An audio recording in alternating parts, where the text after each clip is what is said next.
हमारे पुरखों के द्वारा जितने भी पेन शक्तियाँ को स्थापित किए हुए हैं, उन सभी पेन शक्तियों को मैं सादा सेवा जुहार करता हूँ। और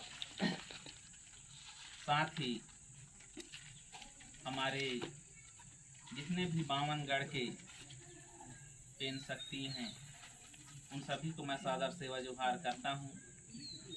और मेरे यहाँ बैठे उपस्थित सामान्य जितने भी बड़े बुजुर्ग मेरे मार्गदर्शक हैं और मेरे युवा साथी हैं, युवती हैं, मेरे बहन हैं, उन सभी के चरणों में मैं सादर सेवा जुहार करता हूँ।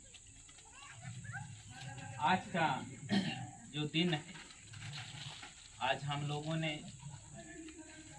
गोंडवाना की महारानी वीरांगना रानी दुर्गावती का आज बलिदान दिवस मनाने के लिए हम उपस्थित हुए। और हमारे बीच में जितने भी वक्ता रहे हैं, आप सभी लोगों ने एक दूसरे से चर्चा विचार विमर्श करके चिंतन किए होंगे, मनन किए होंगे, मंथन किए होंगे और एक इस चिंतन मनन से एक नया रास्ता निकला होगा। मैं ऐसा आशा और अपेक्षा करता हूँ, क्योंकि कोई भी आदमी किसी भी इतिहास को जानने और सुनने और समझने के लिए भाई इतिहास का जानना जरूरी होता है। और इतिहास की जानकारी तभी पूर्ण मानी जाती है जब हम लोग एक दूसरे के साथ बैठते हैं और विचार विमर्श करते हैं, तब जाकर के उस इतिहास की जानकारी मिलती है और उस चीज़ के बारे में हम लोग जानते हैं और समझते हैं और तर्क करते हैं। मैं अभी आप लोगों के बीच में हमारे गोंडवाना स्टूडेंट यूनियन के जिला अध्यक्ष भाई हर्षद मरावी जी आप लोगों के बीच में कुछ बातें रख रहे थे। एक आप लोगों को तर्क करने की ज़रूरत है, सोचने की ज़रूरत है। हर पल हम लोग चिंतन करें तो एक बेहतर रिजल्ट सामने आता है। उनका यदि उम्र में यदि कहूँ तो 22-23 साल 23-24 साल के आसपास का होगा। मुश्किल से मैं ज़्यादा ही बोल दिया हूँगा, 22-23 के आसपास का उनका उम्र। लेकिन उन्होंने इतनी कम उम्र में यदि लोगों के बीच में उठने और बैठने की लालसा और अपने इतिहास के बारे में, अपने पुरखों के बारे में जानने की लालसा रखते हैं और उस विचार को जानने के लिए समाज के बीच में खड़े होने के लिए भी हिम्मत रखते हैं, अपना हिम्मत जुटा पाते हैं, तो एक बहुत बड़ी सौभाग्य की बात है। ऐसे बहुत सारे यूथ मिलेंगे आप लोगों को जो बहुत सारे ग्रेजुएट किए रहेंगे, डॉक्टर रहेंगे, इंजीनियर रहेंगे, प्रोफेसर रहेंगे, लेकिन समाज के बीच में खड़े होने के लिए कहोगे तो पसीना पैंट के नीचे से उतर जाता है। लेकिन ऐसे कम से कम एक ऐसे यूथ लीडर तैयार हो रहे हैं जो अपने समाज को, अपने समाज के साथ साथ अर्थात अपने ही दुख को, समाज किससे बनता है भाई? समाज तो हम पर व्यक्ति, हर व्यक्ति से मिलकर के एक समाज का निर्माण होता है, ना कि समाज से इंसान का निर्माण होता है। हम सभी लोग एकजुट एक विचारधारा में जुड़ जाएंगे, तब जाकर के वह एक बेहतर समाज का निर्माण होगा। और हम सभी लोग यदि अलग अलग दिशा में बढ़ते चले जाएंगे तो समाज का विखंडन हो जाएगा। और कल के डेट में कोई भी हमको कहना चाहिए, हमारे बहन बेटी को कोई भी उठा के गलत नियत से देखेगा, हम लोग उसका विरोध नहीं कर पाएंगे। इसलिए समाज को एकजुटता होकर के, संगठित होकर के एक जगह रहना चाहिए। अब समाज का मतलब ये नहीं कि कोई गौण समाज का ही व्यक्ति हो या दूसरे समाज के बहन बेटी लोग को हम लोग मान सम्मान न करें। समाज का तात्पर्य है कि मानव समाज, चाहे वो कोई भी जाति विशेष वर्ग समुदाय का क्यों ना रहे, हम सभी लोगों को एक समाज, एक समुदाय के रूप में मानते हैं। ऐसे ही हमारे बीच में गोंडवाना की शासिका रानी दुर्गावती जी रही।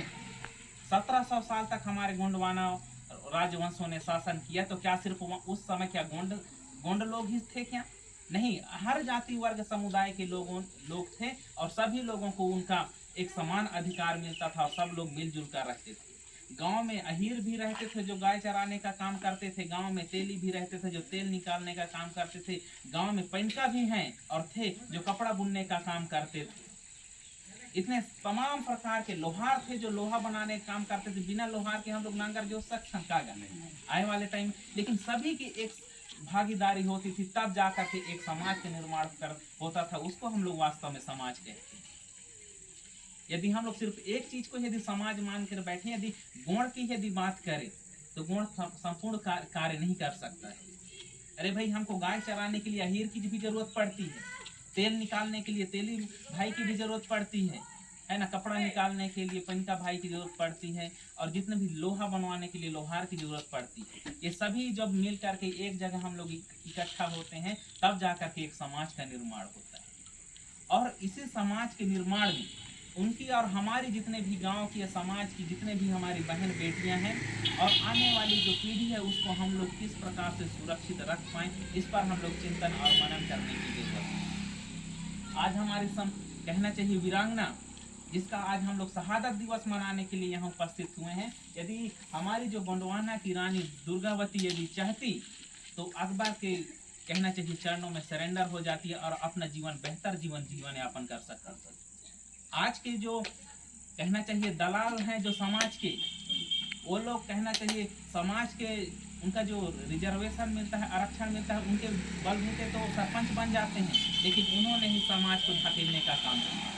लेकिन ऐसे गोंडवाना की वीरांगना रही जो अपने समाज को झुकने नहीं दी, बल्कि अपने प्राणों की आहुति दे दी। उन्हीं का बलिदान दिवस मनाया जाता है, ना कि दलालों का मनाया जाता है।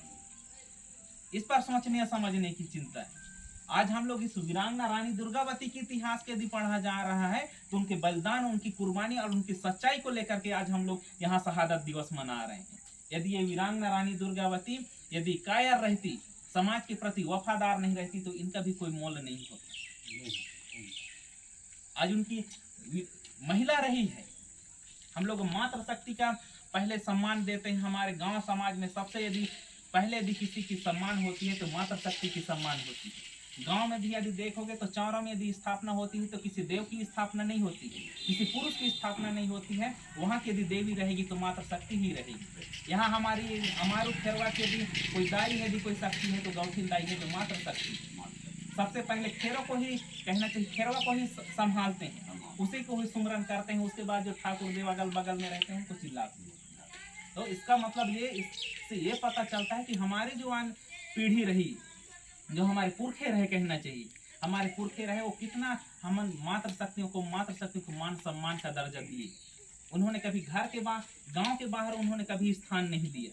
उन्होंने हमेशा गांव के अंदर ही ये कहना चाहिए जगह दिए होंगे। जितने भी होंगे यहाँ के जो पेन शक्ति, चाहे कोई भी हो, गांव गोसाइन हो, चाहे गौठिनदाई हो, चाहे कोई भी हो, गांव के खेरवा के अंदर में होंगे। बॉर्डर किनारे में उनको नहीं होगा। किनारे में होगा तो ठाकुर देव जितना भी आबा बाबा होंगे सब किनारे में होंगे। तो मुगरे रहना रे किनारे साइड गांजा पीते रहेगा। हाँ, हम लोग मातृशक्ति घर के अंदर में रहेगी, वो सुरक्षित रहेगी, घर का वो मान सम्मान वो संभालेगी। उसी प्रकार से हमारे जो गोंडवाना की रानी दुर्गावती वीरांगना रही है, उन्होंने अपने इस गोंडवाना कोई गोंड नहीं, इस पूरे गोंडवाना भूभाग मतलब इस गोंडवाना भूमिया को बचाने के लिए, इस भूमि को बचाने के लिए अपने प्राणों की आहुति तक दे दी। आज हमारे पास हमारे पुरखों ने पहले एक इतिहास, एक कहावत है कि हमारे पुरखे जब कभी एक ऐसा, जब इस कहना चाहिए भूखंड में आए होंगे, तो भाई उनके पास खेती करने का कोई ऑप्शन नहीं रहा होगा, कोई साधन नहीं रहा होगा। वो जंगलों से ही अपना कहना चाहिए फल को, फूल को तोड़ करके अपना जीवन यापन करते रहे होंगे। धीरे धीरे उन्होंने खेती करना सीखा। जब खेती करना सीखा तो धान की उपज करना चालू की। धान की उपज करने के बाद जैसे जनसंख्या बढ़ती गई, आज के डेट में देखें तो जमीन की कितनी निरंतर बंटवारा होते चला जा रहा है। और इसी जमीन के निरंतर बंटवारा की वजह से आज हमारा समाज इतना टूटते चला जा रहा है, क्योंकि हमारे समाज के पास किसी दूसरे खेती के अलावा कोई दूसरा व्यवसाय नहीं। यदि कल के डेट में एक कहावत है ना कि यदि जिसके पास पैसा है उसके पास तमाम प्रकार की सुविधाएं हैं, वो अपने बच्चे को भी बेहतर शिक्षा दे सकता है। और उनकी जो शासन प्रशासन है, जो समाज यदि अमीर है, सक्षम है, तो उसका जो प्रशासन भी है उसकी बात सुनेगा और नेता मंत्री भी उसी की बात सुनता है। यदि जो समाज यदि गरीब तबके का है, ना उसका कोई पटवारी सुनेगा ना उसकी बात को, ना तहसीलदार सुनेगा, ना थानेदार सुनेगा। बाहर घंटों अभी तहसील में जाते होंगे सब लोग, सबका चक्कर रहता है, तहसीलदार का भी बात नहीं करते हैं, है ना भाई। तो इस तरीका से हम लोग के बीच में भेदभाव बना हुआ है। तो हम लोग इस समाज को कैसे सक्षम बनाएं और आने वाले टाइम में यदि हम लोग गरीबी स्थिति से यदि गुजर जाएंगे तो क्या हमारी बहन बेटी सुरक्षित रहेंगी? चिंता इस पर है, इस पर करना है कि आने वाले टाइम में हमारी बहन बेटी कैसे सुरक्षित महसूस करेंगी। उनको सुरक्षित भी तो रखना है भाई। जिस समाज की बहन बेटी सुरक्षित नहीं है वो समाज नहीं है ना, वो कायरता की निशानी है। वो लोग डरपोक हैं, वो घुट घुट के जीवन यापन करते हैं। जिस समाज की बहन बेटी यदि सुरक्षित है, मान सम्मान की यदि जिंदगी जी रही है, तो ऐसे समाज को सुदृढ़ समाज और सभ्य समाज कहा जाता है। आज हमारी जो बहन बेटी हैं सिर्फ इसी काम बूता के वजह से किसी के सड़कों में गिट्टी उठाने का काम करते हैं, लेंटर में काम ढलाई का काम करने के लिए जाते हैं, और उनके साथ किस प्रकार से अभद्र टाइप से व्यवहार होता होगा आप लोग चिंतन कर सकते हैं, मनन कर सकते हैं। तो भाई इन सारी चीज़ों को हम लोग को जानना है, समझना है, क्योंकि हर घर में बहन बेटी है। आने वाले टाइम में हम लोग अपने लड़के लोग को किस प्रकार से रोजगार दे सकें। यदि मेरे घर में 2 एकड़ यदि जमीन है, यदि मेरे घर में 2 एकड़ जमीन है, यदि हम लोग 2 भाई और 2 बहन हैं, यदि 2-2 एकड़, यदि आज के डेट में तो बहन को भी बंटवारा दे दिया जा रहा है। यदि सब लोग यदि हिस्सेदारी यदि हम लोग दे देते हैं तो आधा आधा एकड़ हो गया। उसके बाद फिर जनसंख्या बढ़ेगा, तो जनसंख्या बढ़ने के बाद फिर हम लोग कहाँ पास घर बनाएंगे कि कहाँ पास खेती करेंगे। खेती हम लोग का जितना भी आय का स्रोत है वो खेती है भाई, खेती से ही तो कमा रहे हैं ना, नौकरी तो है नहीं। अरे जो जिसके पास है ना उसी के पास ना नौकरी है। जो कुछ भी कमा रहे हैं खेती से कमा रहे हैं, बाल बच्चे को भी पढ़ा रहे हैं तो खेती की वजह से पढ़ा रहे हैं, शादी बार विवाह कर रहे हैं तो खेती की वजह से कर रहे हैं। जिसके पास ज़्यादा खेती है तो ज़्यादा धान उपज करके खेती कर रहा है, यदि जिसके पास कम खेती है, जिसके पास आय का साधन नहीं है, तो खेत को गहना रख के शादी बार विवाह कर रहे हैं। यही तो चल रहा है ना भाई। लेकिन कल के डेट में यदि ना जमीन रहेगा, यदि जमीन ही नहीं रहेगा तो हम लोग का आय का स्रोत जो धान पान है कमाई बंद हो जाएगा। जब धान पान आना जब बंद हो जाएगा तो हम लोग अपने बहन बेटी की शादी कहाँ करेंगे? लड़के का हम लोग कहाँ, लड़के को हम लोग कहाँ पढ़ाएंगे कि कहाँ लिखाएंगे? कैसे हम लोग उसको रोजगार में लाएंगे? कल के डेट में पूरा समाज एकदम गरीबी स्थिति में एकदम तब जाएगा, तब बड़े बड़े पूंजीपति लोग रहेंगे, वो लोग कहेंगे अरे रे तोर बेटी की शादी में तो महीने 10,000 तो कर्जा देवा, ठीक है ना, तो अपन धूमधाम से कर गा अपन बेटी के शादी, अपन बेटा की शादी एकदम फुल धूमधाम से कर, टेंट लगवा, डीजे लगवा, सब चीज लगवा, दारू पिया, मुर्गा खावा, बोकरा खावा, सब खावा, ठीक ना। ओकर बाद 2-3 साल बाद वो का करी, वसूले चालू करी। अरे भाई बन ताला आदमी जन रही, जन पूंजीपति आदमी रही, वो तो भाई वसूले ला ही थी, भैया पैसा दे, तब कहाँ लेना का रोजगार और गारंटी का भी पैसा नहीं डालाए, कहाँ ले पैसा दे, ब्याज बढ़ाते हैं। तो आए वाले टाइम में हम लोग का जो पीढ़ी रहेगा पूरा गुलामी की ओर हम लोग धंसते जाएंगे, एकदम चिपक जाएंगे, हम लोग कभी उभर नहीं पाएंगे। तब जाके एक छटपटाहट आएगी कि अरे हम लोग कैसे करें। अभी वर्तमान स्थिति में देखोगे है ना, हमारे समाज की बहन बेटियां जो है बहुत हद तक कहना चाहिए शिक्षा को प्राप्त कर ले रही हैं। और अभी जो पुरुष वर्ग के जितने भी लड़के लोग हैं 8वीं 9वीं पढ़ते हैं, सिगरेट फूंकते हैं भैया, सिगरेट एकदम फूंक रहे हैं धड़ाले से। 9वीं 10वीं के बाद होएगा फैल, तो दाइयो बाप खिसे आएंगे ना कहीं ना कर नहीं वही डीजे कथे नहीं का दूसरा काम नहीं करो तो काम जावे वही टेंट में जाम, सब व्यवस्था है, खायो मिलता है, डीजे में नाचल मिलता है, दारू मिलता है ना। तो समाज एक ऐसी लहर में चल दी है, एमा कोनो एक झी लड़का के नहीं, ये पूरा समाज के लड़का हम के कहीं ना स्थिति व्यवस्था बन गई से, तो ये दिशा ला हमला मोड़ना है और शिक्षा में हमला फोकस करना है, लड़का ला पढ़ाना है। इनका बड़े बड़े हमारे महापुरुष रही तेन मन हमेशा कहें कि एक रोटी कम खावा लेकिन लड़का ला जरूर पढ़ावा, ठीक नहीं की। लेकिन आज की स्थिति में वैसा नहीं है। हम लोग का समाज यदि ऐसे एक जगह बैठेगा उठेगा नहीं तब जाकर समाज संभव नहीं हो सकता, एक सबल नहीं हो सकता, एकदम सभ्य नहीं हो सकता है। तो इन सारी चीज को ध्यान में रखते हुए हमारे बीच में मातृ शक्तियाँ भी बैठी हुई हैं, बहन है, छोटे छोटे बच्चियां हैं, उनको पढ़ाना है, लिखाना है। अरे भाई समाज में यदि समाज सुदृढ़ रहेगा तो हमारे समाज के लड़के लोग एक रोजगार नुमा रहेंगे, एक पढ़े लिखे रहेंगे तो एक दुकानदारी कर सकते हैं, पढ़े लिखे रहेंगे तो ठेकेदारी काम कर सकते हैं, यदि पढ़े लिखे रहेंगे तो खेती किसानी को भी एक व्यवसाय के रूप में कर सकते हैं। तो हम जिस घर में अपनी बहन बेटी को देंगे, क्योंकि हम अपने बहन बेटी को अपने घर में तो शादी नहीं कर सकते, अरे भैया अपनी नात व्यवस्था घर में ही शादी करके देंगे। यदि समाज यदि सुदृढ़ नहीं रहेगा तो इनके लायक कि हम लोग लड़का ढूंढ पाएंगे क्या? यदि लड़का ढूंढ भी, क्योंकि अब इनको फिर क्या प्रतिबंध लगाएंगे कि समाज में करिए रे शादी, और वो के भारे लड़का वो कहा तो कहते हैं गोबरा उठा डहर फेंका है दारू पी के, ठीक ना। अब हिला बेचारी मान ला हम जबरदस्ती ढकेलबो, अरे समाज है इनू मन कहीं कि नहीं कि हम अपन दाई बाप के हमार दाई बाप के नाक ला नहीं कटना चाहिए, समाज में ही जाना है। लेकिन हमार समाज के जिन अभी आए वाले युवा पीढ़ी है इतना नीचे ध्वस्त हो गई से, इतना नीचे ध्वस्त हो गई से, मुला हमन कैसे ऊपर उठे। और सरकार हने इतना हमला कहना चाहिए नीचे दबाए की कोशिश कराते कि ये लोग कुछ न कर पाए, बस हो गया दारू कम्बल बांटो इनको, खिलाओ पिलाओ और हो गया, बस हो गया, कुछ नहीं करना है। अब आय का शुरू हो जाएगी, तो हम लोग कैसे करें? तो इन सारी चीजों के लिए हम लोग को बैठना पड़ेगा, उठना पड़ेगा गुड़िया लाला, ठीक ना। ये क्या है, हम लोग जब तक हम लोग बैठेंगे नहीं, उठेंगे नहीं, समझेंगे नहीं, तब जाकर के हम लोग तब तक जाकर के हम लोग परिवर्तन नहीं ला सकते, ठीक ना। हम लोग जैसे अभी बहुत सारे लोगों की ऐसे मन में मानसिकता रहता है कि अरे यार उस जगह पर हम लोगों ने गया, कहाँ, अमारू में, अमारू गए, एक बहुत कम जनसंख्या थी यार, जनसंख्या मायने नहीं रखता, विचारधारा कहते हैं ना कि विस्फोटक के लिए एक चिंगारी ही काफी है। हम लोग यहीं से एक ऐसा एक पैमाना मानते हैं कि एक शुरुआत है, एक दौर है कि हम लोग धीरे धीरे उस चीज को हम लोग परिवर्तन कर पाएंगे।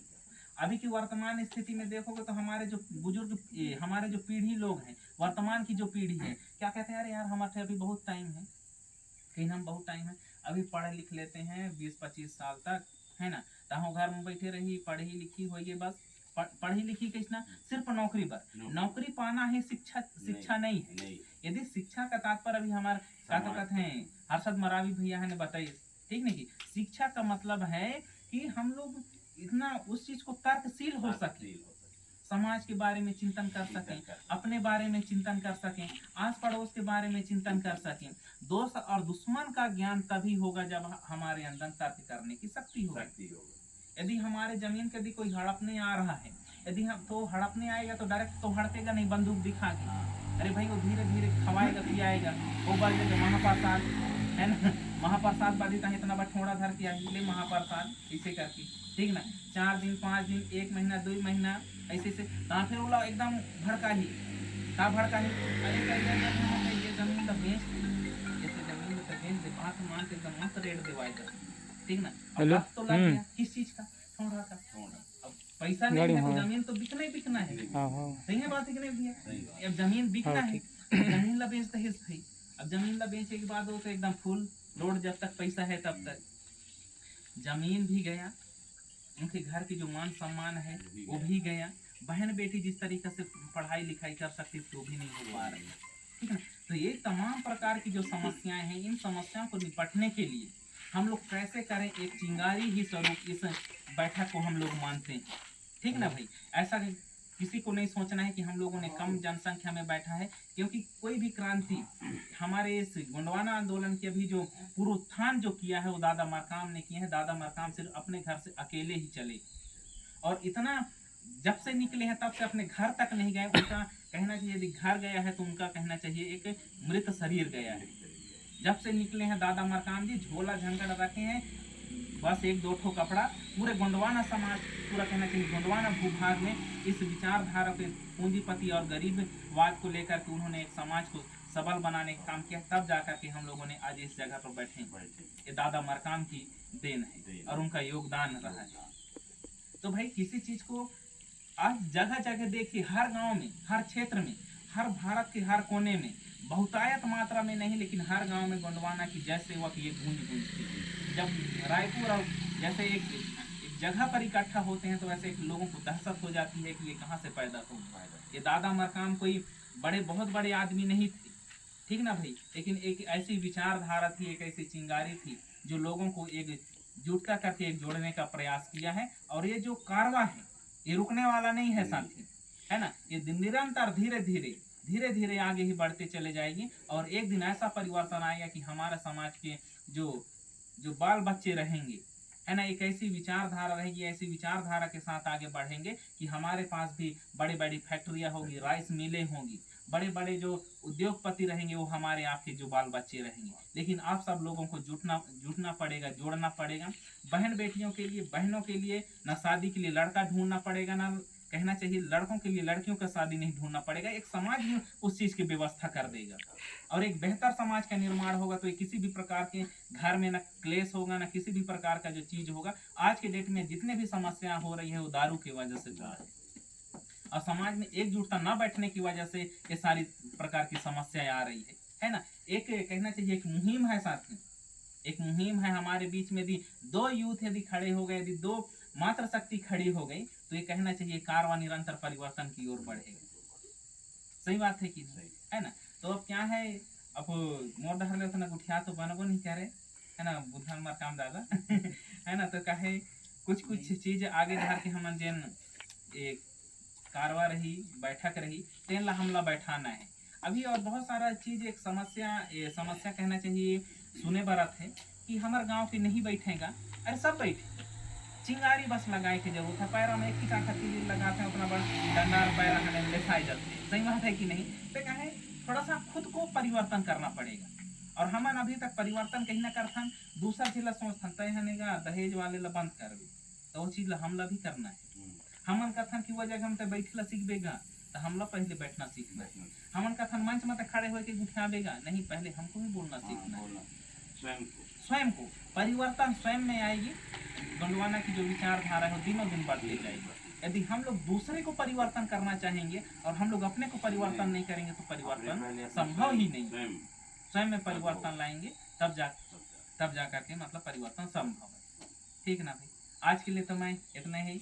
सजोर पेंता